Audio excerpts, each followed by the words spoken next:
Hello, my name is Vanessa Barger and this is day 4 of my 30 days of vlogging. I'm a young adult and middle grade author, and today I'm going to talk about writing tips. These are just general tips for anyone, any writer. I wrote them all down so I wouldn't forget this time. Again, these are just my tips. Use whatever works for you. If you can use a couple, great. You don't have to follow them religiously. It's kind of like the pirate's code. It's more like a guideline than a rule. I know a lot of people that get out of bed at, the butt crack of dawn and go write. And they write for an hour and then they go to work. That's great. If that works for you, go for it. I personally am not a functional human being that early in the morning. I get up at like 4 o'clock in the morning to go to work because I try and get to school, excuse the cat, really early before anybody else is there. But if you can get up early and write and get something down, great. If you have to stay up late, great. I have a writing friend that writes during her lunch hour. I write during my lunch hour. Sometimes I write after school if I just can't stand the thought of grading another paper. Sometimes I sit down and write a paragraph right before I leave. So find a time, even if it's 5 minutes here, 5 minutes there. Just write something, even if it's only 5 minutes. That's 5 minutes of writing you hadn't done yesterday. Even if you don't feel like writing, you have to write something. I am struggling with this one on my own. To be a productive author and to get things done, I know I have to sit down and do it. Sometimes you do it even when you don't want to. I want this to be my job. I love teaching, but someday I'd love to be an author full-time. In order to do that, I have to get used to the idea of just sitting down and writing it. So even when I don't feel like it, you have to do it.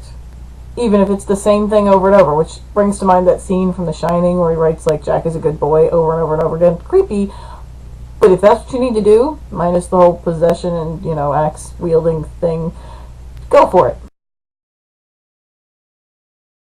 These are really helpful, even if it's a critique partner, not a group. I had an online critique group. I since have left that one. I did an in-person group for a couple of months that met once a month.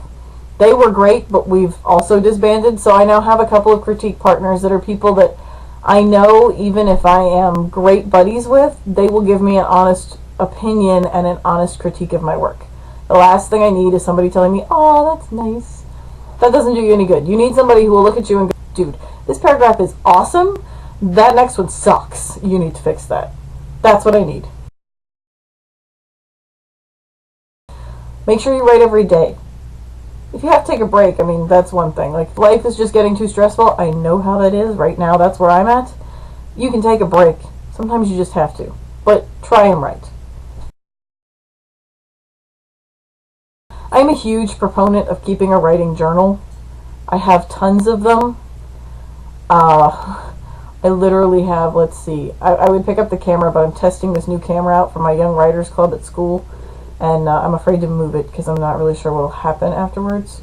And I had to turn my computer screen off while it's recording because otherwise you can't see anything because of my glasses. But anyway, I have like 15 writing journals. Don't get discouraged. Everybody gets rejections. If the agent rejects you, I know people that sit and sob over each one. Don't do that to yourself. Publishing is subjective. Everyone tells you that and nobody ever believes it, but it is. It just has to be the right person at the right time, the right desk. They could love what you have and not have a market for it and pass it up, not because they don't like your writing, but because they can't sell it. Don't worry too much. I used to hate getting rejections where people would say, "Well, it's a really great story and we really love your writing, but it's just not right for me." That's frustrating. Over and over again is that frustrating. You can't really do anything with that. You can't fix that. That's their opinion. So don't get discouraged because their opinion is that they don't think it'll work right now. That doesn't mean it won't work later. It doesn't mean you don't have to work on it and you don't need to look at it again, but don't get discouraged. Personally, I enjoy edits. I know everybody's looking at me like, "Oh no." I think edits are fine. I enjoy the process of taking what I've written, cutting something out, and going, "Phew, that looks so much better. It sounds so much better. It flows better." Like, sometimes you go through and you cut things out and it just, everything makes sense now. Like, all of the problems you had are not fixed maybe, but they're closer. I enjoy that process of seeing where it was and seeing what it becomes. So don't freak out if you have to edit. It's okay. It'll get better. You'll get through it. Sometimes edits require just putting your butt in the chair and doing it, because I didn't say I always look forward to it, but it'll be okay and you can get it done. So I hope those help.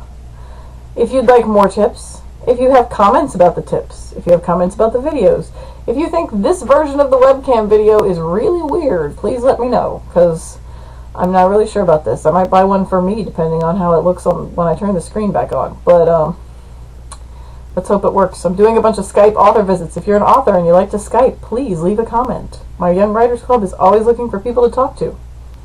Anyway, have a good night, and I will talk to you tomorrow.